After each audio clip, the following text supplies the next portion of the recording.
Hello, welcome to another episode of Waste Free Dayton's podcast, Sustainability Conversations.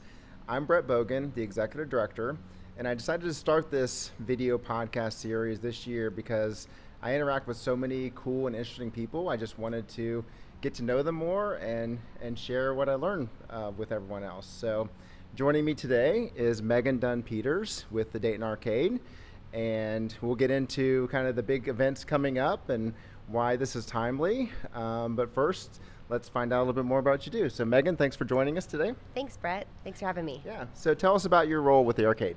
So I'm the Marketing Community Partnerships Manager for the Dayton Arcade, Cross Street Partners. I've been here for 6.5 years, so I've kind of done a little bit of everything, leasing, development, property management, operations, and now marketing community partnerships. So Okay. a little So fun. 6.5 years. So that was like before like everything was done? Like was it Yeah. like bare bones at that point? Oh yeah, I used to wear steel-toed boots and a hard hat every day, so it was quite an outfit that I got to wear, but it's really rewarding watching it transform from where it was to how it is now. Right, definitely. So why do you feel that revitalizing the arcade was such an important project for the city and the region? Speaking from personal opinion, I'm a millennial, and so the arcade kind of skipped the millennial generation because it closed in 1993 after holidays. Okay. And so, for the most of my life and my friends' lives, this was not a centerpiece of downtown. I grew up coming downtown all the time, but this was never a point of destination for me. So watching it come to life and make new memories for a whole generation of Daytonians, that's the most rewarding part, but also to the job creation and the community activation, just the stuff that we love to talk about here. Sure. Yeah, makes sense. So how does the arcade support healthy, vibrant, and sustainable communities? Yes, and that's why we're here, Yeah. right? So the arcade, we have a geothermal system. So when we designed it with sustainability in mind. So all 9 of our buildings run on a geothermal system using the aquifer. So we did that. We have a robust recycling program, and we promote walkable cities by having kind of that work, live, play, stay environment here. Right, and not to mention like the culture and the activities, there's like yoga classes and things like that, right? Yeah. Our yoga classes are awesome. If you've never been, you should come. It's beautiful under the dome. Yep, I've definitely seen pictures Yeah. of that, and it's like, maybe I should do that sometime. Yeah, come and stretch with us. It's fun. So you mentioned the holidays, and I grew up actually going to holidays. I have like Yeah. memories of that as a kid.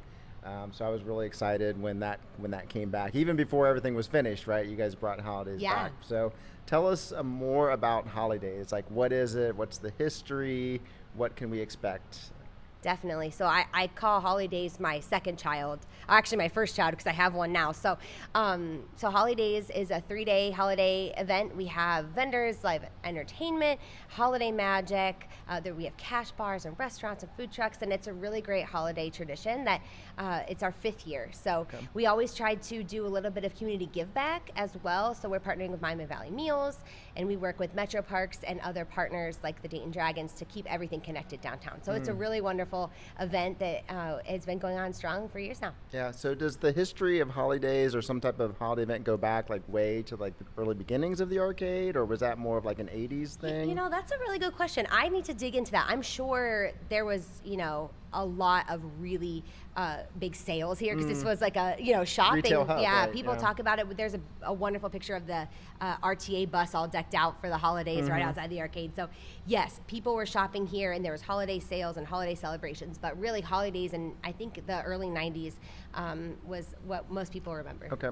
And like how many vendors are you expecting this year? This year we have 70. Wow. So it just keeps growing every year. I keep trying to find ways to be creative in our floor space, but yeah, we're excited to have them. And we have a lot more space now for holidays with what we have behind us, right? Check this out. Yeah, it's so great. This is the North Arcade, so we'll eventually have full-time retailers in some of our storefront bays like Luke's, Custom Cakes, Smales, Pretzels, Tiffany's on 3rd, and others, but we're having pop-up vendors there this year in the spaces that are unused. Very exciting, very exciting.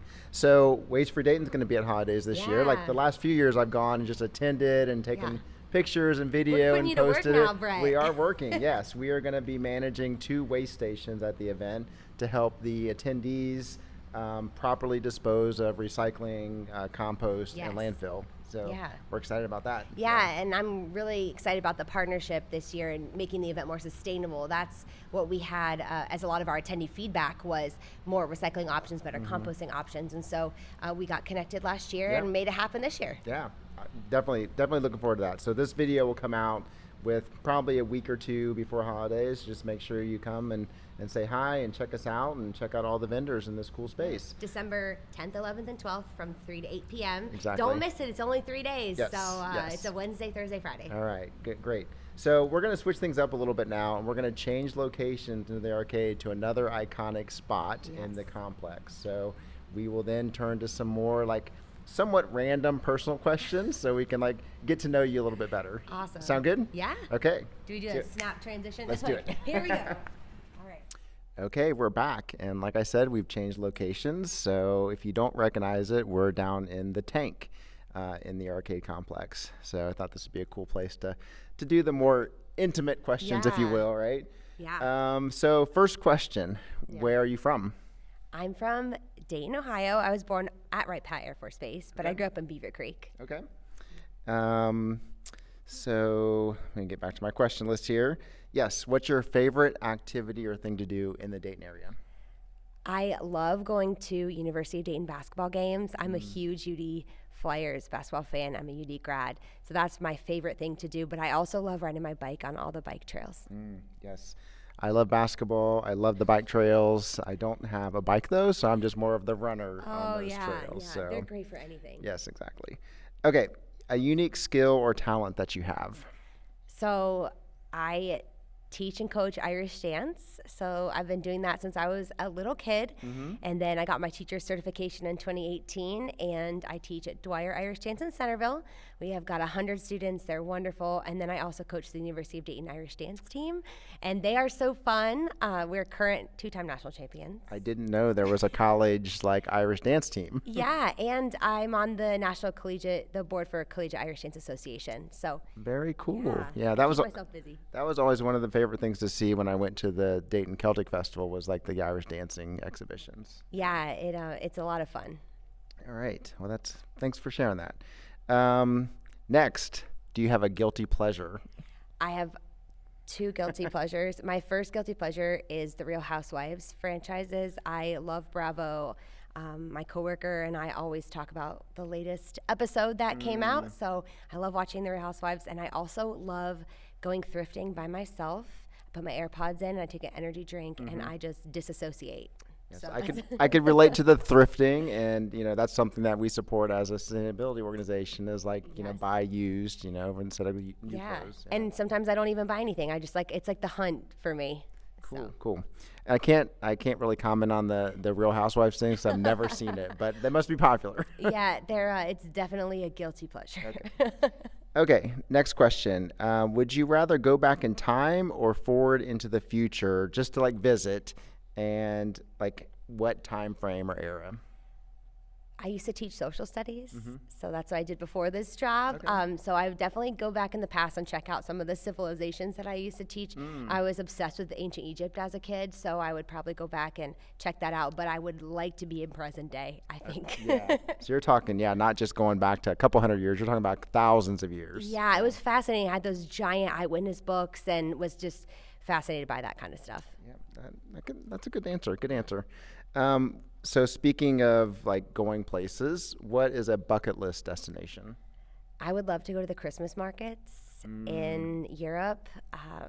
Maybe instead of holidays, that's what I'll do sometime and go to the Christmas markets. My parents are going this year. So, I would love to go. I think that'd be incredible. That's on our list too. And there's some similarity, right, to how the holidays works with Christmas markets. Maybe not the length of time that they take. Yeah. And I just think that the atmosphere and just the festivity would be really fun to experience. Yeah. Great. Do you have any book or podcast recommendations? Right now, one of my girlfriends recommended The Art of Gathering. And I'm not sure who the author is, but it's all about the optimal gathering numbers and psychology behind how people gather, which is really exciting. So shout out to Annalisa. Thanks so much for recommending that book. And then my favorite podcast is Call Her Daddy with Alex Cooper. Okay. Yep. I've heard of that one.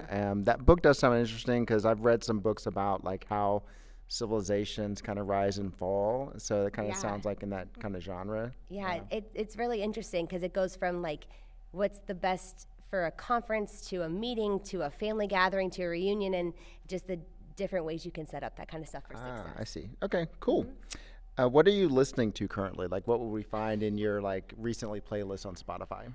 Well, my son is obsessed with K-pop Demon Hunters, so it's the K-pop Demon Hunters soundtrack will be 100% on my Spotify Wrapped. But I'm a huge Taylor Swift fan, so Life of a Showgirl has been on repeat, and also Olivia Dean is my husband and I our current favorite artist. Okay, I like those. Okay, 2 more questions. Outside of this region, what's your favorite city to visit? I love Glasgow, Scotland. It's my favorite. One of my girlfriends lives over there, and every time I go, it feels like coming home. It's the Dayton of Scotland.